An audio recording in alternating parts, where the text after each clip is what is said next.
कि आज बहुत बड़ा इम्पोर्टेंट है, एक अलग लॉन्ग क्वेश्चन आता है, that is graph of the Boyle's law. Different graph discuss करेंगे, वही बातें वही है। अच्छा, पहले बताए जी, बॉयल्स ने कब इस लॉ को पेश किया था? शाबाश, 1662। और किन दो पैरामीटर्स के दरमियान रिलेशन पेश किया था?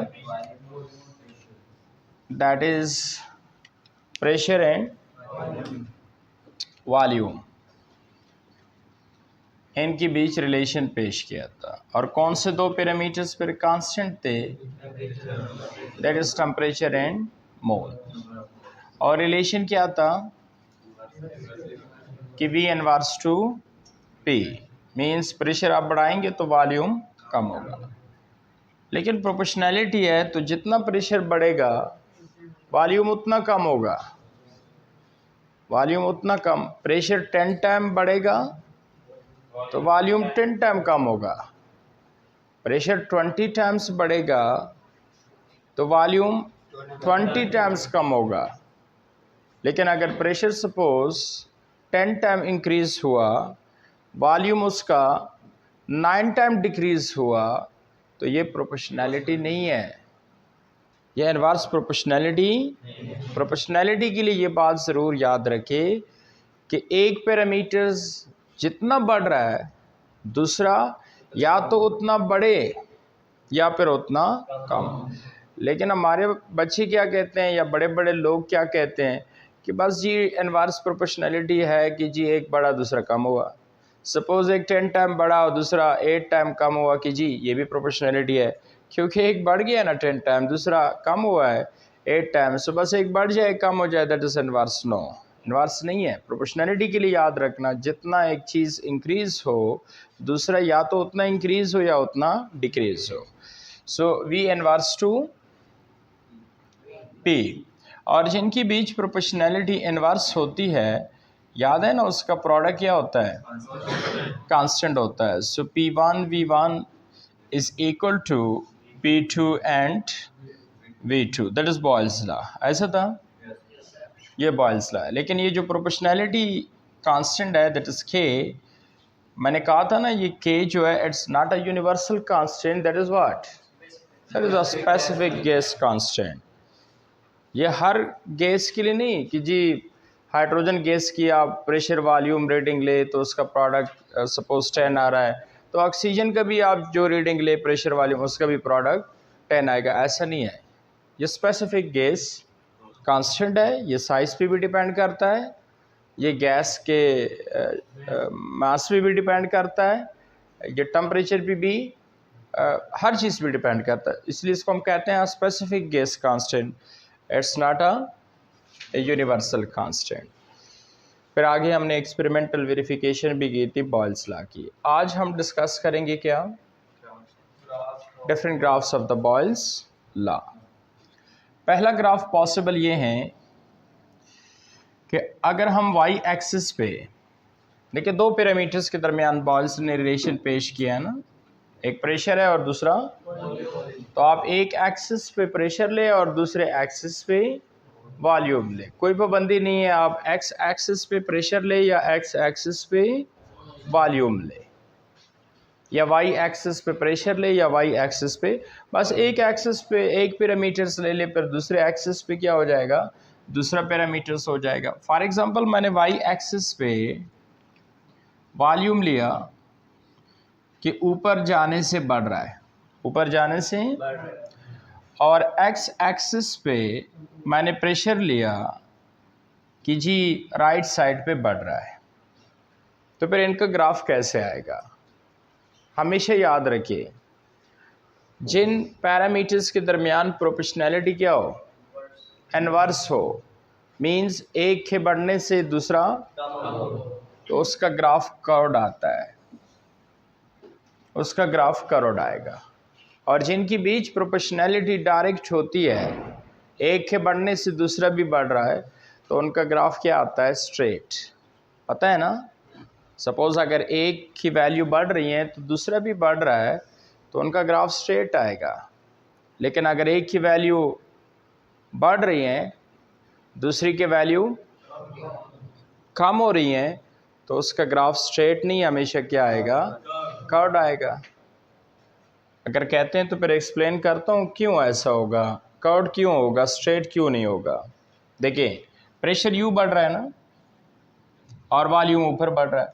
सपोज मैं लेफ्ट पे हूँ इधर, तो प्रेशर कम है, तो जब प्रेशर कम है इस प्रेशर पे, तो वॉल्यूम क्या होगा, नीचे होगा ऊपर होगा, ऊपर होगा, क्योंकि ऊपर बढ़ रहा है। अब सपोज मैंने प्रेशर बढ़ा दिया, ये देखिए प्रेशर बढ़ा दिया, यू बढ़ रहा है ना, तो वॉल्यूम क्या हो जाएगा, कम हो जाएगा, तो वॉल्यूम किधर आ जाएगा, नीचे। ये देखिए इधर आ गया। अब प्रेशर मैंने और बढ़ा दिया, देखिए राइट साइड पे प्रेशर बढ़ रहा है, तो वॉल्यूम क्या हो जाएगा, और कम हो जाएगा। ऊपर बढ़ रहा है नीचे, तो वॉल्यूम इधर आ जाएगा। प्रेशर मैंने और बढ़ा दिया, ये देखिए, तो वॉल्यूम और कम हो जाएगा। बात समझ आ रही है ना। तो इस प्रेशर पे क्या वॉल्यूम है, ये सो मैं ये इसको इस तरह लिख सकता हूँ। देखिए इस प्रेशर्स पे जो वॉल्यूम है वो ये वाला है, ठीक। और इस प्रेशर्स पे कौन सा वॉल्यूम था, ये। सो मैं लिख सकता हूँ, इधर देखिए इस प्रेशर पे ये वॉल्यूम है, लेकिन इस प्रेशर पे कौन सा वॉल्यूम है, ये वाला। ये देखें, और इसी तरह आगे प्रेशर बढ़ेगा तो वॉल्यूम उसका क्या होगा, कम होगा, इसी तरह। तो अब इन्हीं जो ये ज़रा मिटा दें, ये जो डॉटेड लाइन आपको नज़र आ रहे हैं कि जी इस प्रेशर पे ये वॉल्यूम है और इस प्रेशर्स पे ये है, ये देखें 3 डॉटेड नज़र आ रहे हैं, 1 2, और इन्हीं डॉटेड्स को आप क्या कर दें, मिला दें, सो आपके पास ग्राफ आ जाएगा। कौन सा आया, कर्व्ड। और जिनकी बीच प्रोपोर्शनैलिटी डायरेक्ट होती है, वो मैं नेक्स्ट चार्ल्स लॉ में आपको बताऊंगा। उसकी बीच प्रोपोर्शनैलिटी जिनकी बीच डायरेक्ट हो, उनका ग्राफ क्या आता है, वो कैसे स्ट्रेट आता है। देखिए सपोज टेम्परेचर यू बढ़ रहा है, वॉल्यूम ऊपर बढ़ रहा है। देखिए सपोज टेम्परेचर ये हो गया, टेम्परेचर बढ़ रहा है तो वॉल्यूम भी बढ़ेगा। ये टेम्परेचर और बढ़ गया तो वॉल्यूम और बढ़ जाएगा, क्योंकि दोनों की बीच प्रोपोर्शनैलिटी कौन सी है, एक के बढ़ने से देखिए दूसरा भी बढ़ रहा है। अब इनकी जो डॉटेड है उनको आपस में मिलाए, ये देखिए सपोज मैं डॉटेड मिला रहा हूँ, एक के बढ़ने से दूसरा बढ़ रहा है। सो अब इनका लाइन ड्रॉ कर ले। सो कौन सा आया, डायरेक्ट आया। तो याद रखना, जिनकी बीच प्रोपोर्शनैलिटी डायरेक्ट हो, एक की वैल्यू बढ़ रही है उससे दूसरी वैल्यू भी, तो उनका ग्राफ स्ट्रेट आएगा। लेकिन जिनकी बीच प्रोपोर्शनैलिटी इनवर्स हो, एक की वैल्यू बढ़ने से दूसरी की वैल्यू कम हो रही है, तो फिर उसका ग्राफ स्ट्रेट नहीं बल्कि उसका ग्राफ क्या आएगा, कर्व्ड आएगा। So that is the graph of the Boyle's law, V versus P, volume versus pressure. इसको हम इसको नाम दे दे, दैट इज फर्स्ट, ये पहला ग्राफ होगा। अब जो कर्व्ड आ रहा है, ये इस कर्व्ड का नाम है दैट इज हाइपरबोला। ये जो कर्व्ड है ना, इसको हम क्या बोलते हैं, हाइपरबोला बोलते हैं।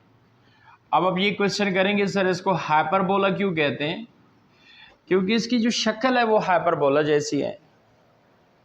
आप मैथ्स में पढ़ेंगे चैप्टर नंबर 6, वहाँ पे मुख्तलिफ़ किस्म के शेप आप डिस्कस करेंगे मैथ्स में, हाइपरबोला और इसके अलावा और भी शेप्स है। तो जो हाइपरबोला की शक्ल है वो ऐसे ही है। तो इसकी शक्ल चूँकि हाइपरबोला जैसी है, इसलिए इस ग्राफ का नाम क्या है, हाइपरबोला। और दूसरा इसका नाम क्या है, दैट इज आइसोथर्म। दूसरा इस कर्व को हम क्या बोलते हैं, आइसोथर्म भी बोलते हैं। क्वेश्चन आइसोथर्म क्यों कहते हैं, चलो हाइपरबोला तो इसी वजह से कहते हैं क्योंकि शक्ल हाइपरबोला जैसी है। आइसोथर्म क्यों कहते हैं, क्योंकि आइसो का मतलब क्या है, आइसो का मतलब होता है सेम, और तर्म का क्या मतलब होता है, टेम्परेचर। मुझे बताया ना कौन सा पैरामीटर्स बॉयल्स लॉ में कांस्टेंट है, टेम्परेचर कांस्टेंट है ना, टेम्परेचर फिक्स है ना। जो टेम्परेचर सपोज आपने लिया है दैट इज 25 डिग्री, तो फिर थ्रू आउट रीडिंग 25 मिलेंगे ना, या टेम्परेचर चेंज करना है? Temperature is what? कांस्टेंट। तो ये जो कर्व चूंकि हासिल है, पहला रीडिंग, दूसरा रीडिंग, तीसरा, चौथा एंड सो, ये एक कांस्टेंट टेम्परेचर पे हासिल है, इसलिए इस कर्व का नाम क्या है? आइसोथर्म।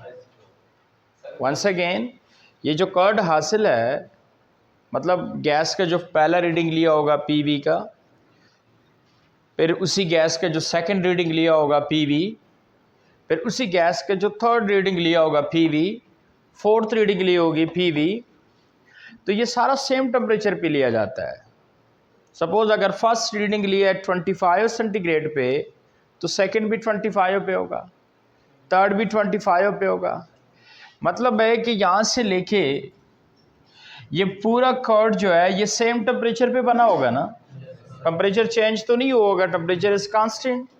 सो इसलिए इस कर्व का नाम क्या है? आइसोथर्म है। Same temperature, constant temperature. बात समझ आ रही है?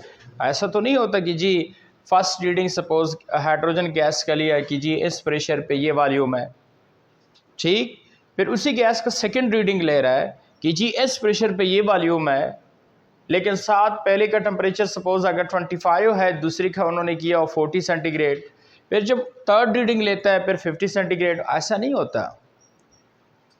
कर्व जो स्टार्ट का है एंड तक वही टेम्परेचर होता है। Temperature is what?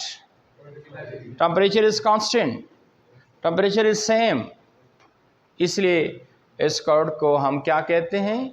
आइसोथर्म बोलते हैं। बात समझ आ रही है ना? इस दफ़ा भी ये शॉर्ट क्वेश्चन आया था पेपर में, हर साल आता है। कौन सा? What is isotherm. ये आपकी एक्सरसाइज का क्वेश्चन है, व्हाट इज आइसो।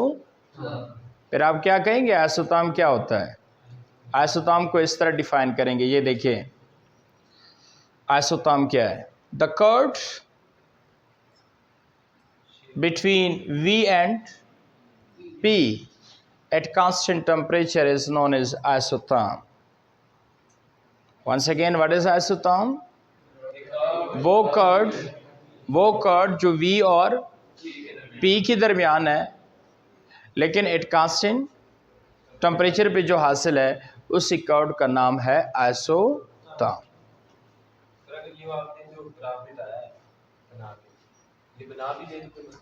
कौन सा?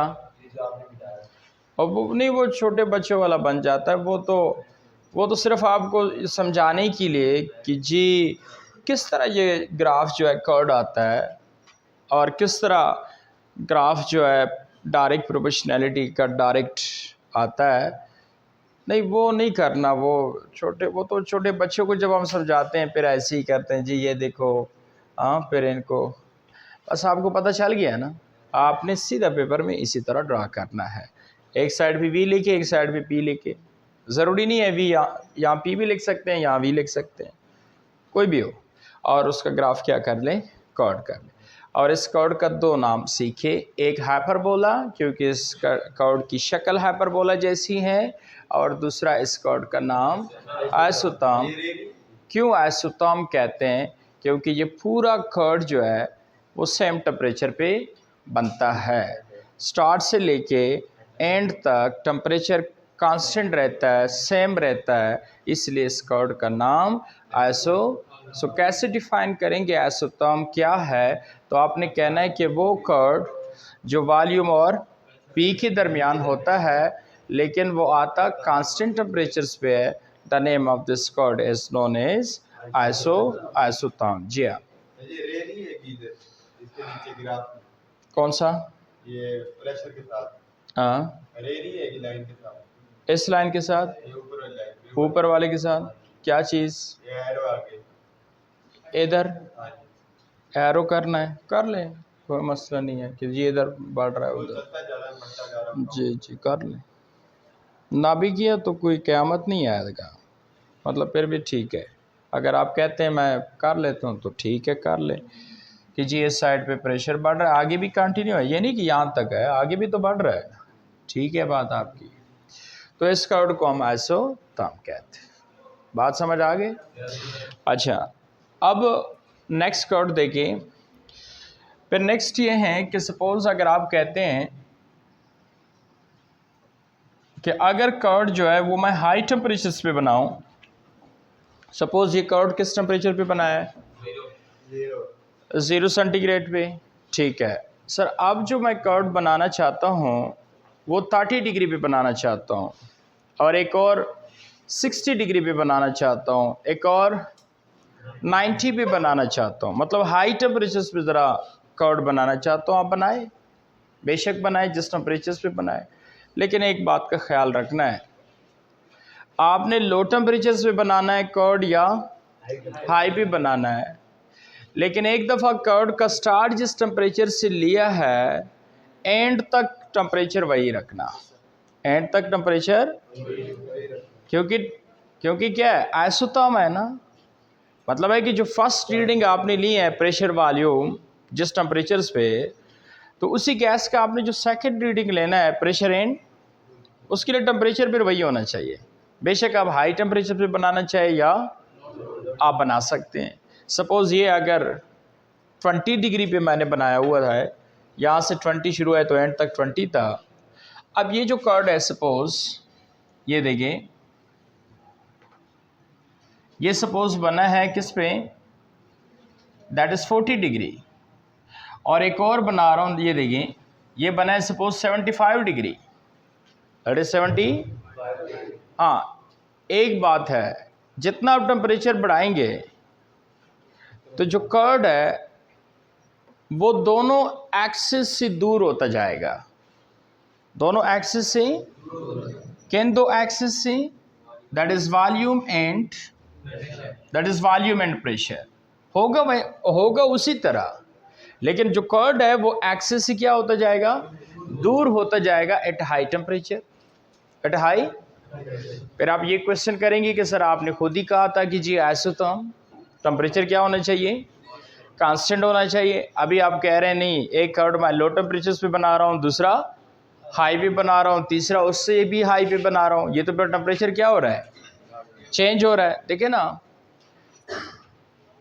दो कर्व है उसका बेशक चेंज हो, लेकिन एक कर्व का आपने ऐसा नहीं करना कि जी एक ही कर्व है, यहाँ का टेम्परेचर 20 है, यहाँ का टेम्परेचर 40 है, यहाँ का टेम्परेचर 80 है, नहीं ऐसा नहीं हो सकता। एक कर्व का आपने सेम रखना है। सपोज आपने शुरुआत किस टेम्परेचर से लिया है, 20 से, तो फिर एंड तक क्या होना चाहिए।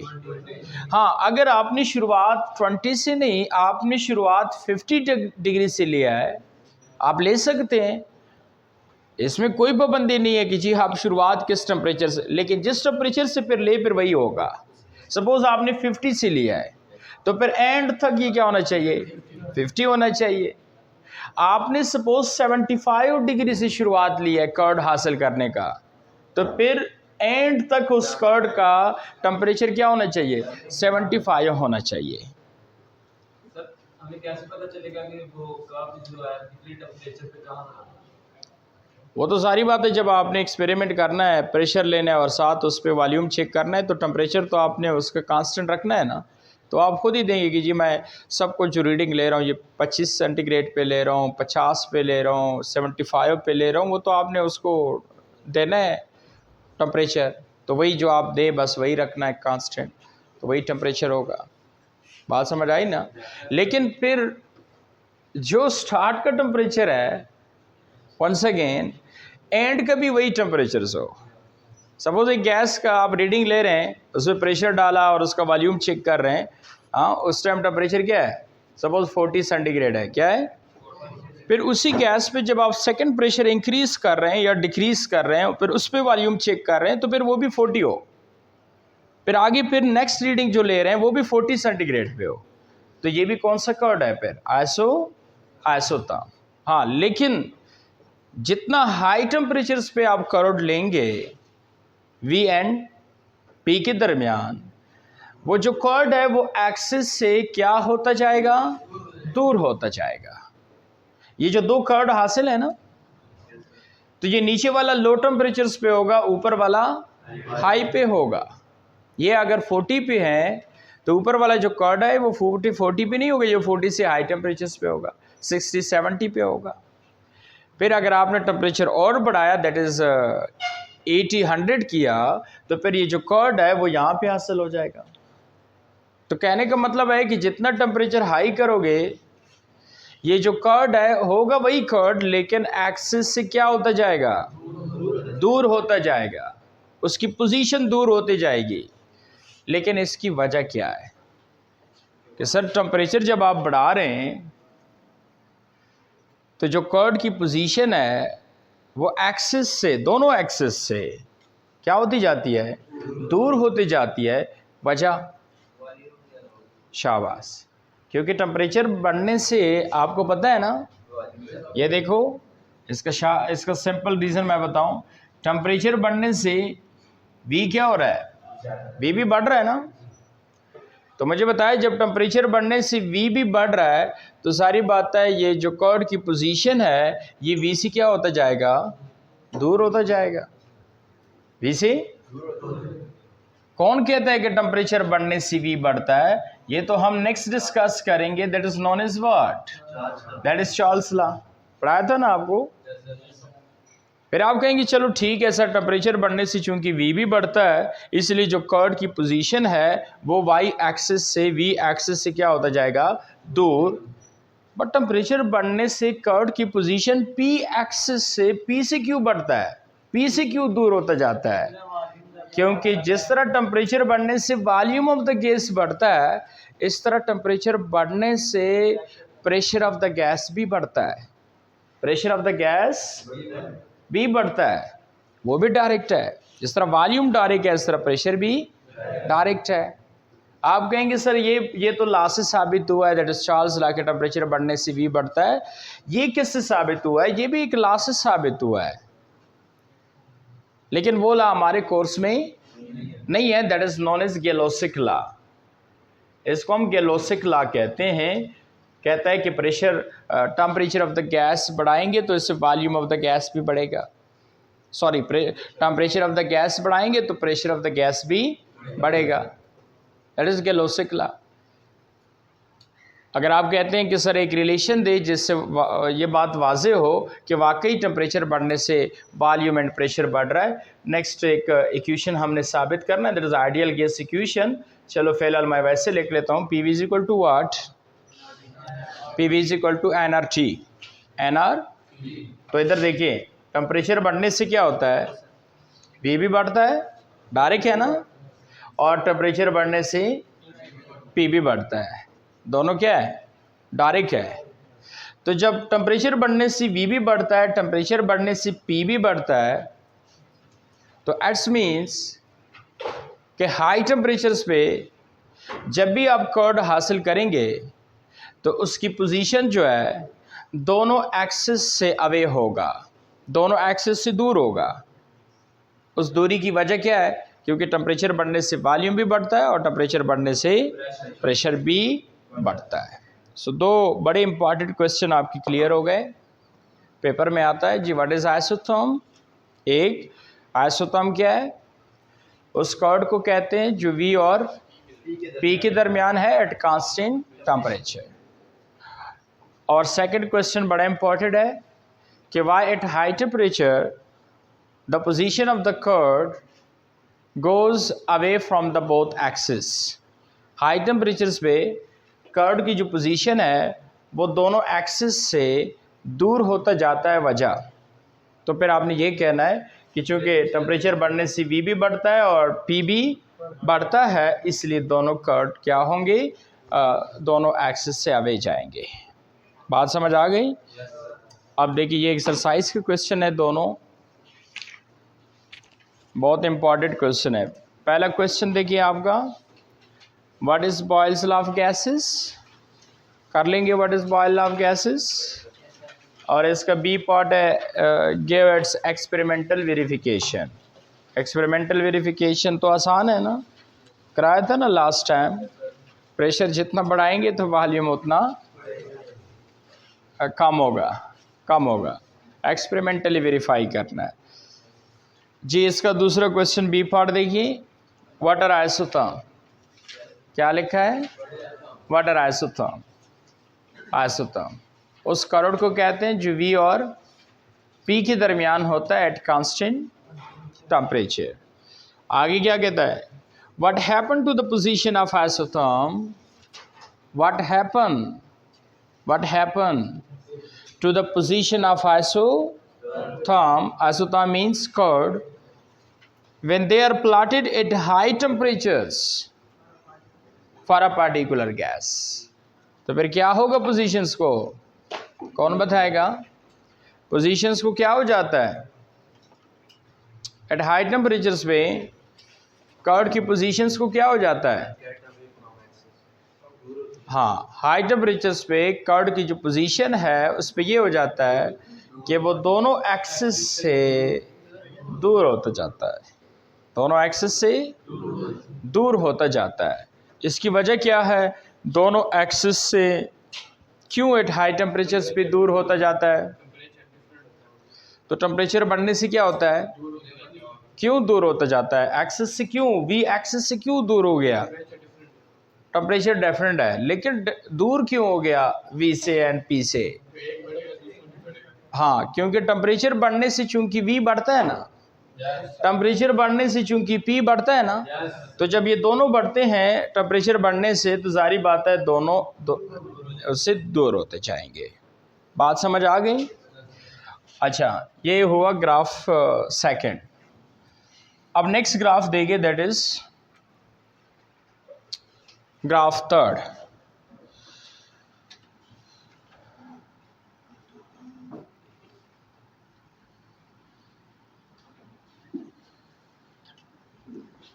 एक एक्सिस पे उसी तरह प्रेशर और दूसरे एक्सिस पे वाट, वॉल्यूम,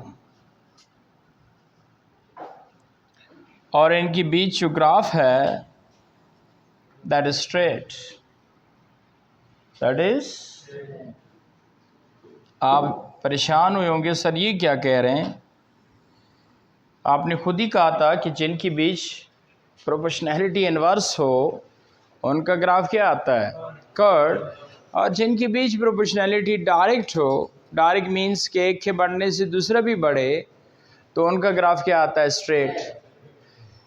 ये तो आपने इधर ही ग्राफ स्ट्रेट बनाया, लेकिन ज़रा देखिए मैंने लिखा क्या है। एक साइड पे P लिखा है, दूसरी साइड पे V नहीं लिखा है।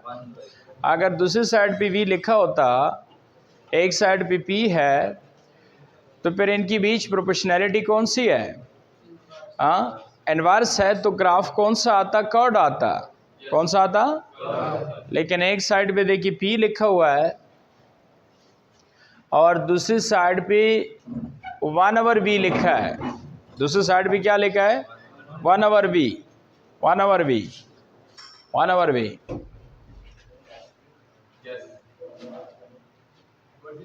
देखिए ना, v नहीं लिखा है, 1/v लिखा है।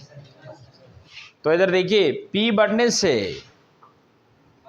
1/v बढ़ता है और P कम होने से 1/v कम होता है। तो कौन सी प्रोपोर्शनलिटी हुई? डायरेक्ट। तो ग्राफ कौन सा आएगा? लेकिन वो बच्चा कहता है कि सर P बढ़ने से 1/v कैसे बढ़ता है? देखिए इनमें से कौन सा ज़्यादा है मुझे बताना। 1/1, 1/2, 1/3, 1/4, 1/5 एंड सो ऑन।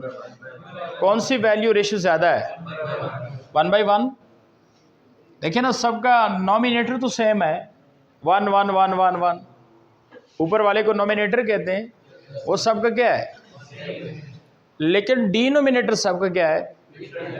तो इस जब ये वाला रेशियो ज़्यादा आएगा, दैट इज़ 1, और इससे क्या आएगा 0.5, तो इसका मतलब है कि जितना डिनोमिनेटर कम होगा, जितना रेशियो में डिनोमिनेटर कम होता है उतना रेशियो ज़्यादा आता है। ऐसे ही है ना, वरना 1/5 क्यों कम है? इसका भी नोमिनेटर 1 है, इसका भी नोमिनेटर, लेकिन आप कहेंगे सर नीचे देखो ना, इसका डिनोमिनेटर 1 है, उसका डिनोमिनेटर 5 है। जितना डिनोमिनेटर की वैल्यू ज़्यादा होती है उतनी रेशो कम होती है। ये तो नर्सरी वाले बच्चों को भी पता होता है ना। अगर नहीं पता तो किसी नर्सरी वाले बच्चे से पूछ ले कि डिनोमिनेटर बढ़ने से रेशो कम होती है, या वो कहेगा भाईजान डिनोमिनेटर बढ़ने से रेशो कम होती है। डिनोमिनेटर बढ़ने से रेशो कम होती है। अब मेरी तरफ देखिए, सपोज मैं प्रेशर बढ़ा रहा हूं, आपने बताना है प्रेशर मैं बढ़ा रहा हूं। ये बच्चा जी, इसके पीछे नींद आ रही है इसको। सपोज मैं प्रेशर इंक्रीज कर रहा हूं तो वॉल्यूम क्या होगा? कम होगा। शाबाश। प्रेशर बढ़ेगा तो वॉल्यूम, तो जब वॉल्यूम कम होगा तो देखो वॉल्यूम नॉमिनेटर में है डिनोमिनेटर में है? डी में। तो जब डिनोमिनेटर कम होगा तो रेशियो ज़्यादा आएगा। तो मीन्स कि जब आप प्रेशर बढ़ा रहे हैं तो वॉल्यूम तो कम होगा, वॉल्यूम तो, लेकिन 1/v ज़्यादा होगा, क्योंकि प्रेशर बढ़ने से जब वॉल्यूम कम होगा, डिनोमिनेटर कम होगा, तो रेशियो में जितना डिनोमिनेटर कम होता है उतना उसका रेशियो बड़ा होता है। तो P बढ़ने से 1/v क्या होगा? बढ़ेगा। सो इसलिए ग्राफ कौन सा हुआ? स्ट्रेट। बात समझ आ गई? और last that is which one? That is 4। ये क्वेश्चन आता है लॉन्ग। सर इसमें भी टेम्परेचर का है? जी जी जी, टेम्परेचर का है। कौन कहता है? ये किसका ग्राफ है?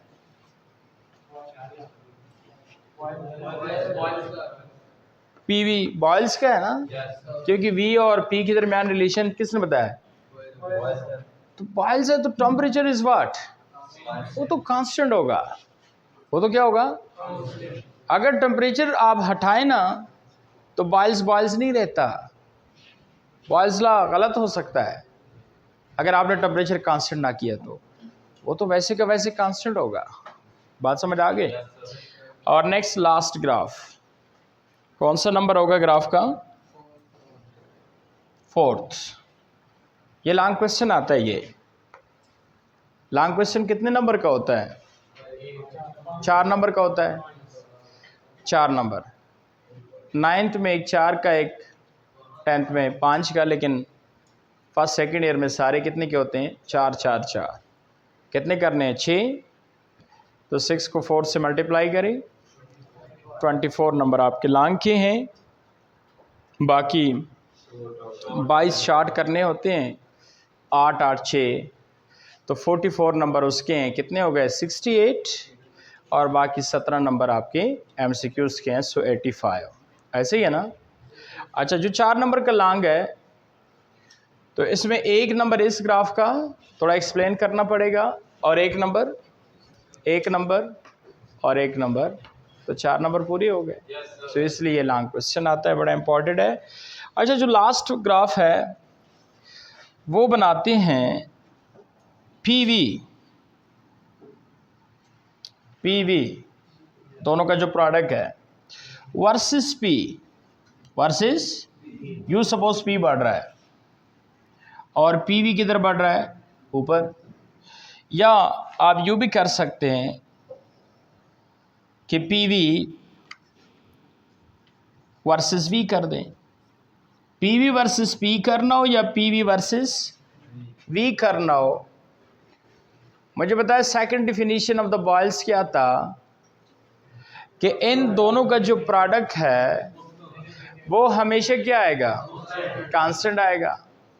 हो आप लो प्रेशर पे बात कर रहे हैं या मीडियम प्रेशर्स पे बात कर रहे हैं या हाई प्रेशर्स पे बात कर रहे हैं। उसकी वजह बच्चे ने बताया था ना कि सर इसलिए कांस्टेंट होगा, हुआ लो प्रेशर है या हाई प्रेशर है, या हुआ लो वॉल्यूम है या हाई वॉल्यूम है, क्योंकि सर अगर एक पैरामीटर्स बढ़ रहा है प्रेशर या वॉल्यूम, दूसरा उतना ही कम हो रहा है ना, तो इसलिए इनका प्रोडक्ट क्या आएगा? सेम आएगा। आप लो प्रेशर पे इनका प्रोडक्ट देखिए, हाई प्रेशर्स पे इनका प्रोडक्ट देखिए, लो वॉल्यूम पे उनका प्रोडक्ट देखिए, हाई वॉल्यूम पे उनका प्रोडक्ट देखिए, क्योंकि एक पैरामीटर बढ़ने से दूसरा क्या हो रहा है, तो इसलिए प्रोडक्ट क्या आएगा। सो द ग्राफ ऐसा होगा और इसका भी ऐसे ही होगा। देखिए आप लो प्रेशर्स पे देखिए पीवी का ग्राफ यही है, मीडियम प्रेशर्स पे देखिए तो भी यही होगा, हाई प्रेशर्स पे देखिए तो भी। ऐसा क्यों है, क्योंकि एक पैरामीटर जितना कम हो रहा है या बढ़ रहा है तो दूसरा उतना ही कम ज़्यादा हो रहा है ना, इसलिए इनका प्रोडक्ट इज़ व्हाट, कांस्टेंट। तो ये लाइन आपको शो कर रहा है कि वाकई प्रोडक्ट इज़ व्हाट, कांस्टेंट। अगर ये ग्राफ ऐसा आता, ये देखिए यू, तो इसका मतलब कांस्टेंट नहीं है। पी बढ़ने से देखिए पीवी का प्रोडक्ट बढ़ रहा है, या ग्राफ ऐसा आता, इसका मतलब कांस्टेंट नहीं है। पी बढ़ने से पीवी का प्रोडक्ट क्या हो रहा है, कम हो रहा है। लेकिन आपको पता है ना कि पी बढ़ने से या पी कम होने से प्रोडक्ट भी कोई फर्क नहीं आता, सो इसलिए दे आर कांस्टेंट। सीधा लाइन ड्रॉ कर दे। बात समझ आ रही है। सो ये हमारा लास्ट ग्राफ है किसका, बॉयल्स लॉ। लास्ट दोबारा देखिए, ये सपोज कोई रीडिंग आप ले ले, ये पीवी का प्रोडक्ट आता है सपोज 10, क्या आता है। अब देखें ये प्रेशर है, ये वॉल्यूम है। सपोज प्रेशर है 5, उस पर वॉल्यूम 2 है, तो दोनों का प्रोडक्ट कितना होगा। ये देखिए ये 5 प्रेशर है, 5 प्रेशर है, 5 प्रेशर्स पे वॉल्यूम सपोज कितना है, 5 प्रेशर्स पे वॉल्यूम कितना है 2, तो इनका प्रोडक्ट कितना होगा 10। सो ये देखिए 10 है। अब मैंने प्रेशर बढ़ा दिया, ये देखिए प्रेशर बढ़ा दिया, 5 से कितना कर दिया 10 कर दिया, प्रेशर बढ़ गया। ये देखिए उस तरफ चला गया ना, प्रेशर बढ़ गया। लेकिन प्रेशर जितना बढ़ने से वॉल्यूम उतना, तो 2 से क्या हो जाएगा 1 हो जाएगा। उनका प्रोडक्ट देखिए वही है, दैट इज 10, दैट इज। तो इसका मतलब है कि इस प्रेशर पे भी 10 है और इस प्रेशर पे भी 10 है। बेशक आप आगे जाए 20 कर दे तो भी प्रोडक्ट 10 होगा, 40 कर दे तो भी प्रोडक्ट 10 होगा। जितना आप बढ़ रहे हैं चले जाए, क्योंकि जितना प्रेशर बढ़ने से वॉल्यूम उतना क्या हो रहा है, कम हो रहा है। तो दोनों का product is what, same, constant आता है ना। तो देखिए 5 पे भी 10 और 10 पे भी 10 प्रेशर पे, so same is here. Volume भी कर दें, 5 वॉल्यूम पे भी 10 पे भी 10 एंड सो। वो ऐसा क्यों है, क्यों मतलब प्रोडक्ट सेम आ रहा है, डिफरेंट नहीं हो रहा, क्योंकि एक जितना बढ़ रहा है दूसरा उतना। हाँ, अगर एक जितना बढ़ रहा है दूसरा भी उतना बढ़ता तो फिर प्रोडक्ट कांस्टेंट ना होता। सपोज 5 पे 2 है, 10 पे 4 हुआ, 10 पे, क्योंकि एक के बढ़ने से दूसरा भी बढ़ रहा है, 10 पे 4 हुआ, तो मुझे बताया प्रोडक्ट कितना होता, 10 पे 4 हुआ 40 होता। पहले का प्रोडक्ट कितना है 10 है, तो एक के बढ़ने से दूसरा बढ़ रहा है, नेवर प्रोडक्ट कांस्टेंट, उसका प्रोडक्ट कांस्टेंट। लेकिन क्यों इधर क्यों आ रहा है, क्योंकि एक जितना बढ़ रहा है दूसरा उतना ही कम हो रहा है, सो इसलिए इनका प्रोडक्ट ऑलवेज व्हाट, कांस्टेंट। तो जो ग्राफ है वो बिल्कुल स्ट्रेट आएगा। ये क्या आएगा, स्ट्रेट। जी हाँ, वो वाला, अच्छा मैथ्स में कमज़ोर है इसका मतलब है। अच्छा सिंपल है, टाइम क्या हुआ, अच्छा टाइम भी पूरा हुआ। सिंपल है, रेशो कब ज़्यादा आता है, जब नीचे की वैल्यू कम हो ज़्यादा हो। देखिए ना, ये नहीं पता, इसी वजह से आपको ग्राफ समझ नहीं आता। एक रेशो जो है ना, कोई भी रेशो वो तब ज़्यादा आता है जब रेशो में जो दो वैल्यू होती हैं, एक ऊपर और एक, उसमें नीचे की वैल्यू कम हो और ऊपर की वैल्यू ज़्यादा हो। चलो ऊपर वाले को छोड़ दें, नीचे पे आ जाए। रेशो तब ज़्यादा आती है जब नीचे के वैल्यू कम होता जाता है। नीचे के वैल्यू जितना कम होता जाता है रेशो उतनी बढ़ जाती है, ये तो पता है ना। तो चूंकि प्रेशर बढ़ने से वॉल्यूम आपको पता है क्या होता है, कम होता है। वॉल्यूम देखिए नीचे है ऊपर है, नीचे है, तो जब वो कम होता है तो नीचे के वैल्यू कम आने से रेशो क्या हो जाता है, बढ़ जाता है। तो प्रेशर जब आप बढ़ाएंगे, ज़्यादा करेंगे, तो वॉल्यूम तो कम होगा, लेकिन 1/v जो रेशो है वो ज़्यादा आएगा, क्योंकि नीचे के वैल्यू जितना कम होता है रेशो उतनी ज़्यादा आता है। तो एक के ज़्यादा होने से दूसरा भी क्या हो रहा है, ज़्यादा हो रहा है, so that is what, straight. हमेशा जिनकी बीच प्रोपोर्शनैलिटी डायरेक्ट हो, एक के बढ़ने से दूसरा भी बढ़ रहा है या एक के कम होने से दूसरा भी कम हो रहा है, तो उनका ग्राफ स्ट्रेट आएगा, बताया था। तो P और V के दरमियान तो प्रोपोर्शनैलिटी इन्वर्स है, इसलिए कर्व आता है। लेकिन P एंड 1/V के दरमियान रेशियो कौन सी है? हाँ, के दरमियान प्रोपोर्शनैलिटी डायरेक्ट है। क्यों? P बढ़ने से V तो कम हो रहा है, लेकिन V जितना कम हो रहा है तो 1/V उतना बढ़ रहा है, तो इसलिए प्रोपोर्शनैलिटी क्या होगा? डायरेक्ट होगा।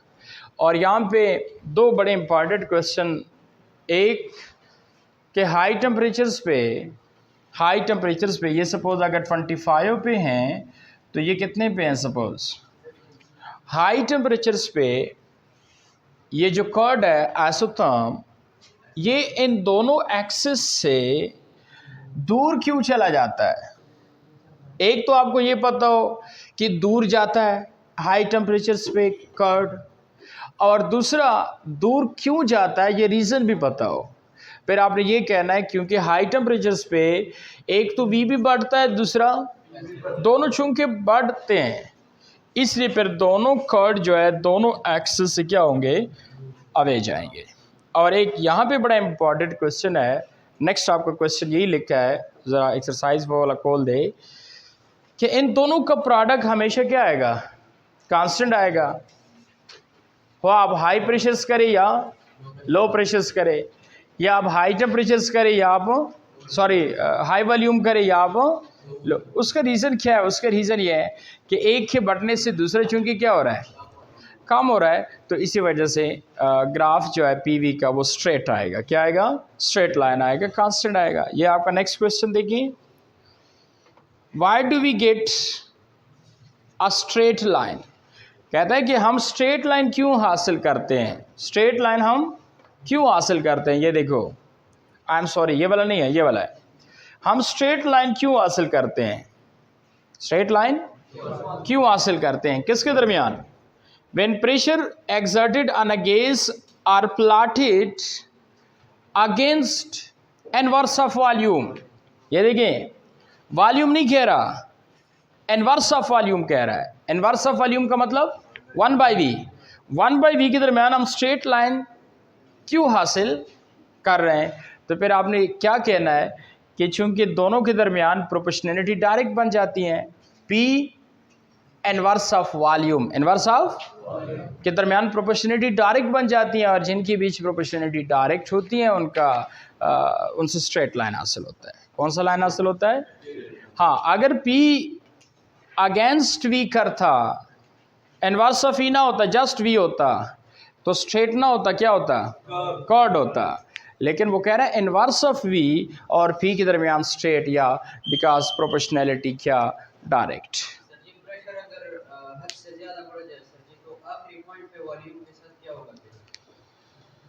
हद से ज़्यादा बढ़ जाए,